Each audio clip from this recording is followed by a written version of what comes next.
ഈ ചടങ്ങിന് മറുപടി പ്രസംഗം നടത്തുന്നതിന് വേണ്ടി ജനാധിപത്യ കേരളത്തിന്റെ ജനകീയ പ്രതിപക്ഷ നേതാവ് പ്രിയപ്പെട്ട വി.ഡി. സതീശൻ അവരെ ക്ഷണിക്കുന്നു. പ്രിയങ്കരനായ അധ്യക്ഷൻ ശ്രീ വി.എസ്. ജോയി, ഈ സമ്മേളനം ഉദ്ഘാടനം ചെയ്ത അഭിവന്ദ്യനായ പാണക്കാട് അബ്ബാസ് അലി ശിഹാബ് തങ്ങൾ, പ്രിയങ്കരനായ കുഞ്ഞാലിക്കുട്ടി സാഹിബ് അടക്കമുള്ള എൻ്റെ പ്രിയപ്പെട്ട സഹപ്രവർത്തകരായ MLA-മാർ, ജാഥ അംഗങ്ങൾ, ഐക്യ ജനാധിപത്യ മുന്നണിയുടെ സമുന്നതരായ നേതാക്കളെ, പ്രിയപ്പെട്ട UDF-ന്റെ പോരാളികൾ, നമ്മൾ ഇവിടെ സൂചിപ്പിച്ചതുപോലെ ഒരു പുതുയുഗത്തിന് ആരംഭം കുറിക്കാനുള്ള യാത്രയിലാണ്. ഈ 10 വർഷക്കാലത്തെ ദുർഭരണത്തിന് നമ്മൾ അന്ത്യം കുറിക്കും. കേരളത്തിലെ ജനങ്ങളുടെ ഹൃദയാഭിലാഷം നമ്മൾ പ്രാവർത്തികമാക്കും. നമ്മൾ അധികാരത്തിലേക്ക് വരും. ഈ മഹായുദ്ധത്തിൽ നമ്മൾ ജയിക്കും.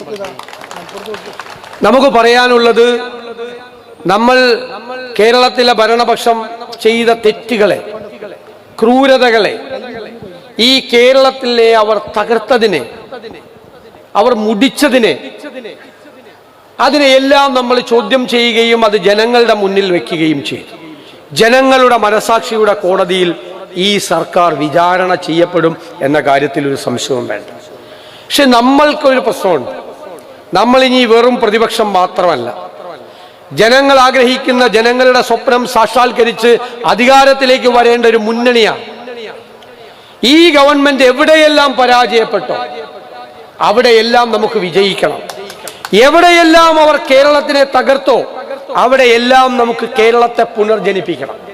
അതുകൊണ്ട് ഈ സംസ്ഥാന രാഷ്ട്രീയത്തിൽ ഇതുവരെ ഒരു മുന്നണിയും ചെയ്യാത്ത തരത്തിൽ ഞാൻ നിങ്ങളോട് പറയുന്നു, ഗവേഷണ തുല്യമായ ഗ്രഹപാഠം നടത്തി ലോകത്തെല്ലായിടത്തുമുള്ള വിദഗ്ധരായ മലയാളികളുടെയും എല്ലാ വിദഗ്ധരായ മനുഷ്യരുടെയും സഹായങ്ങൾ തേടി നമുക്ക് എല്ലാ വിഷയത്തിലും നമുക്കൊരു വിഷൻ ഡോക്യുമെന്റ് ഉണ്ട്.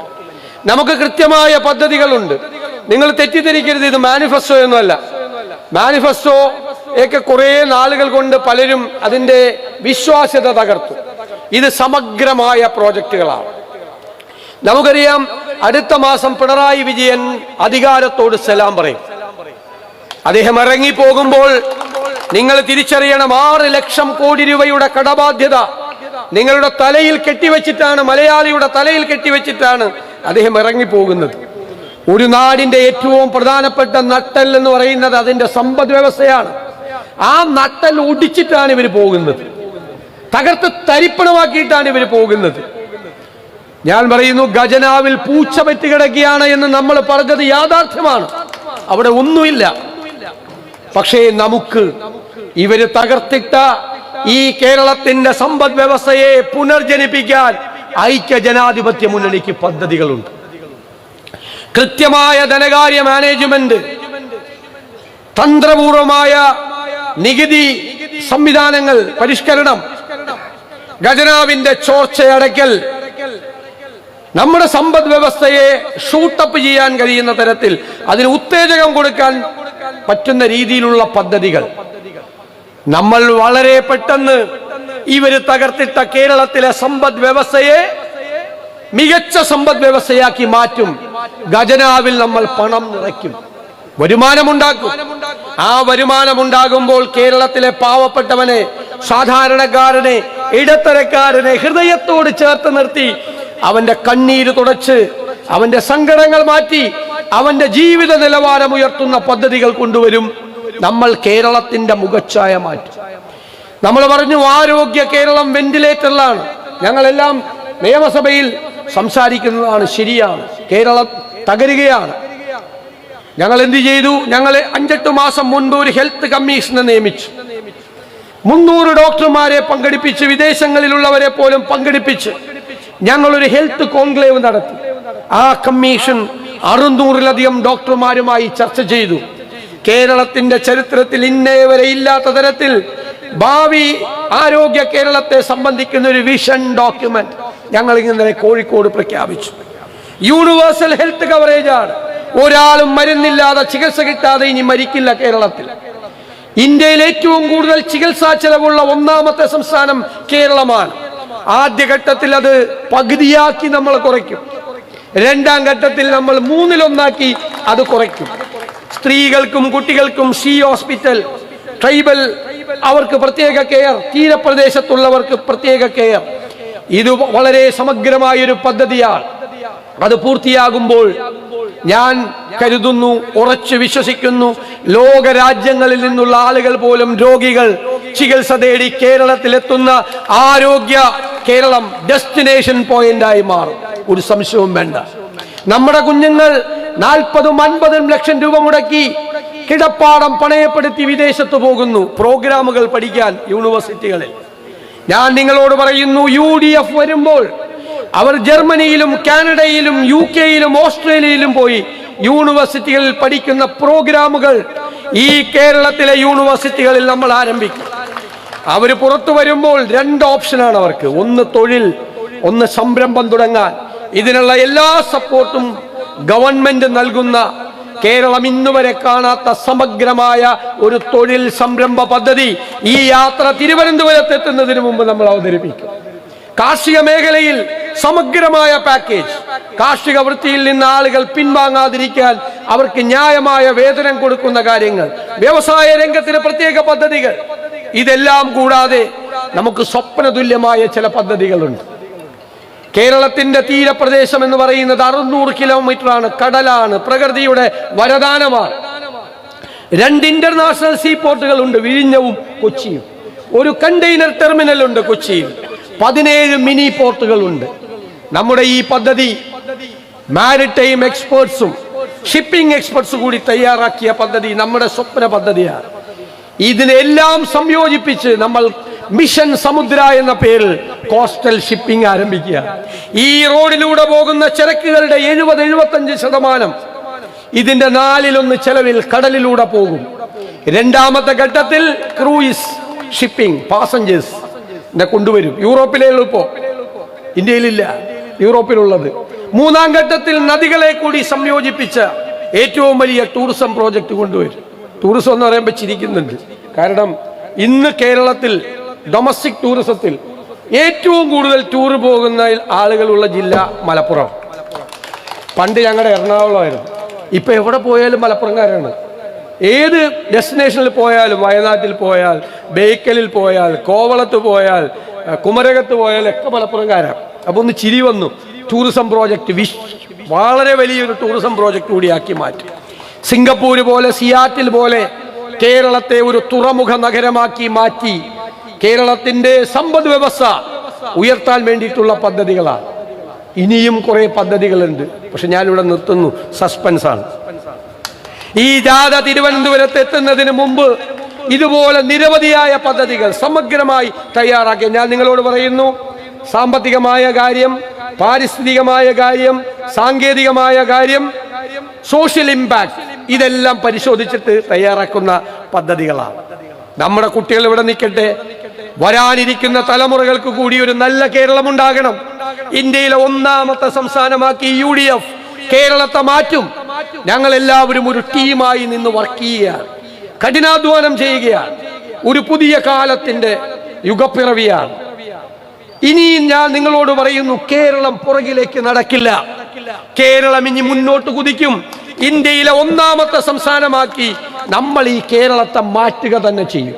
അതിനുള്ള ഇച്ഛാശക്തിയും നിശ്ചയദാർഢ്യവും ലക്ഷ്യബോധവുമുള്ള UDF ആണെന്ന് കേരളത്തിലുള്ളത്. ഞാൻ നിങ്ങളോട് പറയുന്നു, ഇത് വെറും UDF അല്ല, ഇത് ടീം UDF ആണ്. ഒരു പാർട്ടിയെ പോലെ പ്രവർത്തിക്കുന്നു. ഞങ്ങൾ നിയമസഭയിൽ ഞങ്ങളോട് വന്ന് മന്ത്രിമാര് പറയും, ഇതിന്റെ കുറെ പാർട്ടികളല്ലേ, പക്ഷെ ഒറ്റ പാർട്ടിയെ പോലെയാണല്ലോ നിങ്ങൾ പ്രവർത്തിക്കുന്നത്, ഒരു അപസ്വരം പോലും ഇല്ലാതെ.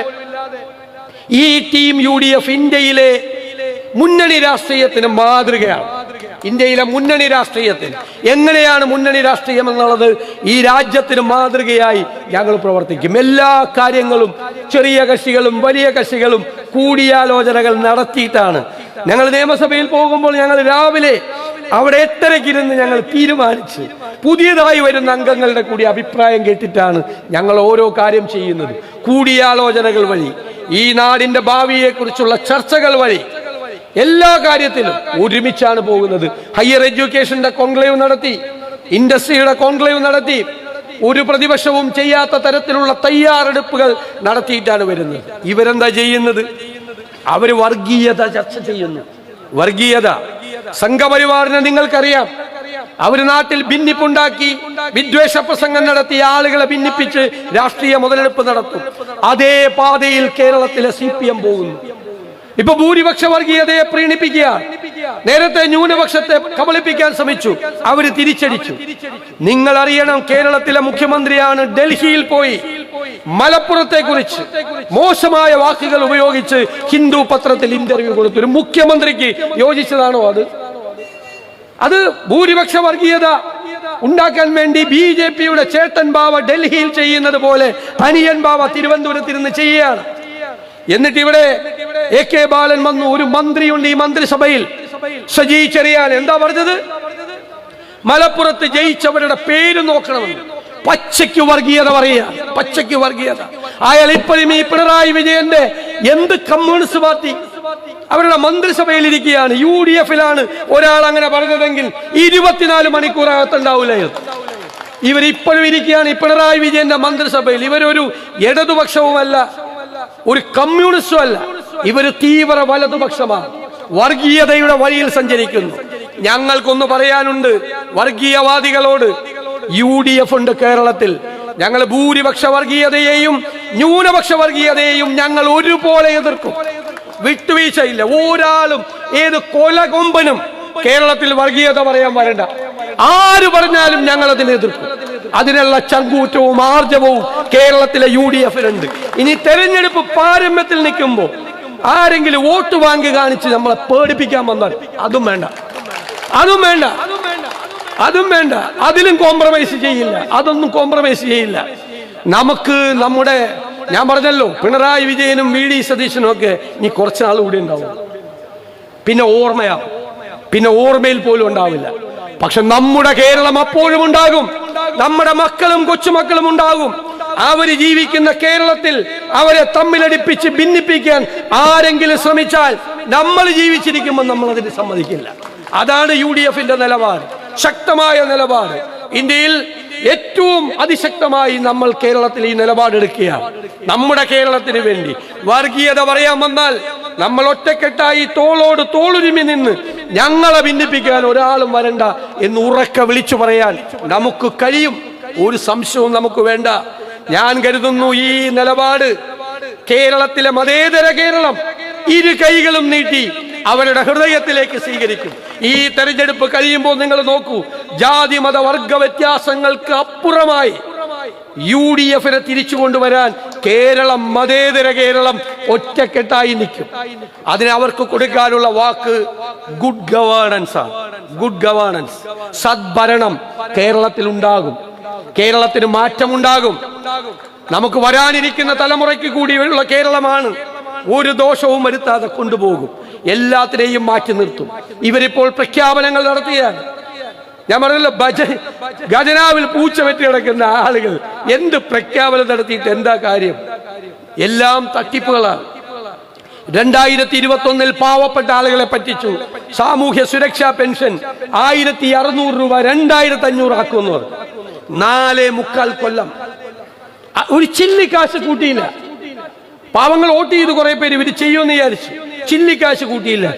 എന്നിട്ട് ഈ ലോക്കൽ ബോഡി ഇലക്ഷന്റെ തലയാഴ്ച 400 രൂപ കൂട്ടിയത്. അപ്പൊ ഞങ്ങൾ പറഞ്ഞു, സാധാരണക്കാരന്റെ സാമാന്യ ബുദ്ധിയെ നിങ്ങൾ അണ്ടർ എസ്റ്റിമേറ്റ് ചെയ്യരുത്, തെറ്റിദ്ധരിക്കരുതെന്ന് പറഞ്ഞു. അവരെന്ത് ചെയ്തു? 400 രൂപ മേടിച്ച് പോക്കറ്റിലിട്ട് പോളിംഗ് ബൂത്തിൽ പോയി UDF വോട്ട് ചെയ്തു. അപ്പൊ നമ്മുടെ ഇടുക്കിയിലെ മണിസഖാവ് പറഞ്ഞു, കൊള്ളരുതാത്തവന്മാര് വോട്ടർമാരോടാ കേരളത്തിലെ അവന്മാര് നമ്മുടെ കാശും മേടിച്ചു, അവന്മാര് പോയി UDF വോട്ട് ചെയ്തു വന്നു. എന്റെ മണി സഖാവേ, ശാപ്പാടടിച്ചെന്നാണ് എന്റെ മണി സഖാവേ, അവര് കൊള്ളരുതാത്തവരൊന്നും അല്ല, നിങ്ങളെക്കാൾ ബുദ്ധിയുണ്ട്. അവർക്കറിയാം ഈ LDF സർക്കാർ 2 മാസമേ പെൻഷൻ കൊടുക്കുള്ളൂ അല്ലേ? ബാക്കി അടുത്ത 5 കൊല്ലം പെൻഷൻ കൊടുക്കേണ്ടത് UDF സർക്കാരാണെന്ന് തിരിച്ചറിയാനുള്ള സാമാന്യ ബുദ്ധി അവർക്കുണ്ട്. ഇവരിപ്പോ രക്തസാക്ഷികളെ അടിച്ചു മാറ്റിക്കൊണ്ടിരിക്കുക. രക്തസാക്ഷിയെ കിട്ടിയ ലോട്ടറി അടിക്കുന്ന പോലെയാണ്, ബമ്പർ ലോട്ടറി അടിക്കുന്ന പോലെയാണ്. ധനരാജിന്റെ സംഭവം നിങ്ങൾ കണ്ടു. എന്നിട്ട് അത് ചൂണ്ടിക്കാണിച്ച ആൾക്കെതിരെ നടപടി. ശബരിമലയിൽ അയ്യപ്പന്റെ സ്വർണം കവർന്ന 3 പേര് ജയിലിലാണ് CPM നേതാക്കൾ. സ്വർണം മാത്രമല്ല കവർന്നത്, ആ ശബരിമലയിലെ ശ്രീകോവിലിന്റെ മുമ്പിലുള്ള മനോഹരമായ ദ്വാരപാലക ശില്പം സ്വർണം പൊതിഞ്ഞത് എടുത്തുകൊണ്ടുപോയി കോടിക്കണക്കിന് രൂപയ്ക്ക് ഒരു കോടീശ്വരന് വിറ്റു. ഇവന്മാർ ആ കോടീശ്വരനെയും പറ്റിച്ചു. കാരണം ഇത് കള്ള മുതലാന്ന് അയാൾക്ക് അറിയില്ലല്ലോ. 2019 തുടങ്ങിയതാണ്. കോടതി പറഞ്ഞു ഇതാരും അറിഞ്ഞില്ല കുറെ നാളത്തേക്ക്. ഒരു കള്ളൻ മോഷ്ടിച്ചു കഴിഞ്ഞാൽ കുറെ നാളത്തേക്ക് ആരും അറിഞ്ഞില്ലെങ്കിൽ അയാൾ എന്ത് ചെയ്യും? രണ്ടാമതും കക്കും. അത് തന്നെ രണ്ടാമതും കക്കാൻ ശ്രമിച്ചു 2024. അപ്പൊ കോടതി പിടിച്ച് ഞാൻ വിചാരിച്ചു അയ്യപ്പൻ തന്നെ പിടിച്ചെന്ന്. അയ്യപ്പനെ അറിയില്ലെങ്കിൽ അയ്യപ്പന്റെ തങ്ക വിഗ്രഹവും കൂടി ഉമ്മാർ അടിച്ചുകൊണ്ട് പോയത്. എന്നിട്ട് അവര് 3 പേര് ജയിലിൽ കിടക്കുന്നു. അവർക്കെതിരെ നടപടിയില്ല. നടപടി ഈ ഉത്തമനായ കമ്മ്യൂണിസ്റ്റുകാർ ചൂണ്ടിക്കാണിച്ചതാണ്. ഞാൻ ഇവരോടെല്ലാം പറയും ഇതാണ് വൈരുദ്ധ്യാത്മക ഭൗതികവാദം. അതാണ് പുതിയ സിദ്ധാന്തം. അഭിമന്യുവിന്റെ രക്തസാക്ഷി ഫണ്ട് അടിച്ചു മാറ്റി ഉച്ചിയിൽ. തിരുവനന്തപുരത്ത് വിഷ്ണു എന്ന് പറയുന്ന ചെറുപ്പക്കാരൻ സംഘപരിവാറുകാർ കൊല ചെയ്തു. അവിടെ ഫണ്ട് ഉണ്ടാക്കി അത് അടിച്ചു മാറ്റി. ഞാൻ കാസർഗോഡേക്ക് യാത്ര തിരിക്കുന്നതിന് മുമ്പ് 5-ാം തീയതി CPM വേണ്ടി രക്തസാക്ഷിയായ വിഷ്ണുവിന്റെ കുടുംബത്തിന് കോൺഗ്രസിലേക്ക് അവർ മെമ്പർഷിപ്പ് കൊടുത്തിട്ട് ഞാൻ പോകുന്നത്. രക്തസാക്ഷികളുടെ കുടുംബങ്ങൾ പോലും നിങ്ങളെ വെറുക്കുന്നു. അതുകൊണ്ട് ഞാൻ നിങ്ങളോട് പറയാണ്, നല്ല കമ്മ്യൂണിസ്റ്റുകാരെ കാണുമ്പോൾ ചിരിച്ചോ. നമുക്ക് വോട്ട് ചെയ്യും. ഇടതുപക്ഷ സഹയാത്രികരും നമുക്ക് വോട്ട് ചെയ്യും. ഞങ്ങൾ ഒരിക്കൽ തിരുവനന്തപുരത്തിരിക്കുമ്പോൾ കുഞ്ഞാലൂർ സാഹിബൊക്കെ ഞങ്ങൾ സംസാരിച്ചിട്ടിരിക്കുക. അപ്പൊ ഞാനൊരു ഗമ പറഞ്ഞു. ഞാൻ അവസാനിപ്പിക്കാതെ പറഞ്ഞു. ഞാൻ പറഞ്ഞു എറണാകുളത്ത് എൻ്റെ ജില്ലയാണ്. കഴിഞ്ഞ പ്രാവശ്യം 14-ൽ 9 സീറ്റ് ജയിച്ചു. കഴിഞ്ഞ പ്രാവശ്യം നമുക്കെതിരായിരുന്ന ട്രെൻഡ്. ഈ പ്രാവശ്യം ഞങ്ങൾ 14-14 ജയിക്കുമെന്നു.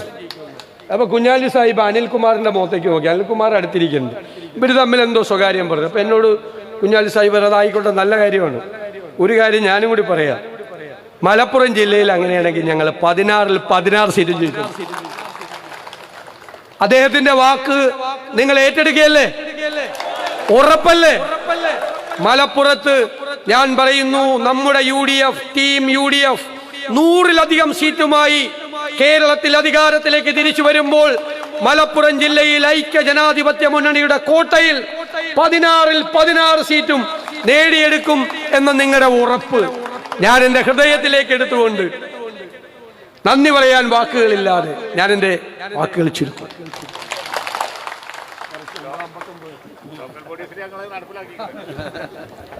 അടുത്തത് ഹാരാർപ്പണാണ്. ഹാരാർപ്പണത്തിന് പേര് വിളിക്കുന്നവർ എത്രയും പെട്ടെന്ന് പേരിൽ വരണം. ഹാരാർപ്പണം അർപ്പിക്കുന്നതിന് വേണ്ടി പേര് തരുന്നവർ പെട്ടെന്ന്